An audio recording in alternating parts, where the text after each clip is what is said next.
Iran के विदेश मंत्री ने ऐसी वार्निंग जारी की है जिसने इजराइल में हड़कंप मचा दिया है।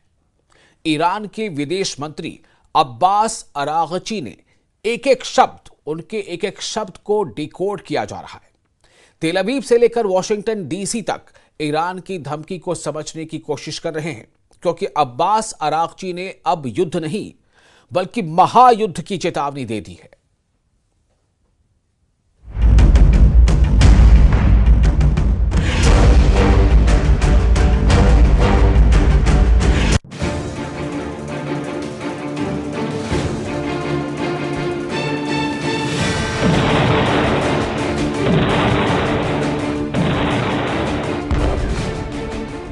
जिससे भी लग रहा है कि युद्ध खत्म हो गया, गाजा में धमाके खामोश पड़ चुके हैं। जिसे भी लग रहा है कि सीरिया में शांति आ चुकी है, लेबनान में हिजबुल्लाह हथियार डाल चुका है, इजराइल का ऑपरेशन ठंडा पड़ चुका है, उसको चौंकाने वाली खबर ऐसी आई है कि 2025 की शुरुआत बहुत डराने वाली होगी।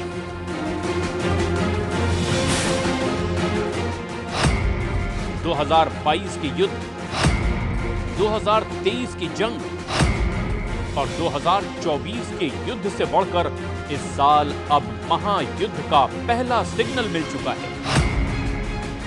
2025 की शुरुआत यानी जनवरी के महीने में ही एक बड़ी जंग दस्तक देने लगी है। ईरान ने जनवरी के महीने में ही अपनी 1000 से भी ज्यादा मिसाइल लॉन्च करने के लिए तैयार कर ली है। इस बात की तस्दीक ईरान के विदेश मंत्री अब्बास अरागची ने भी कर दी है। अब्बास अरागची ने चीन के मीडिया को एक धमाकेदार इंटरव्यू दिया है। अरागची ने इस इंटरव्यू में जो बोला वो इजराइल की मीडिया में गोला बनकर गिरा है।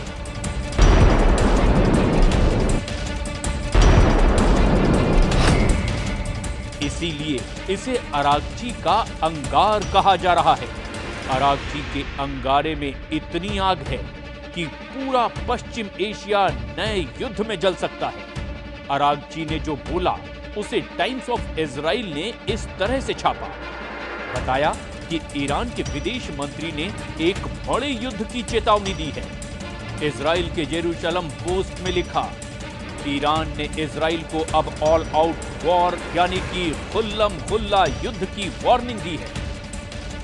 एक तरफ गाजा में धमाकों के बीच इजरायली सेना ने लगातार ऑपरेशन और बमबारी के साथ साथ सीरिया पर अल-कायदा और आईएसआई के आतंकी रहे जुलानी के आतंकियों पर कब्जा किया।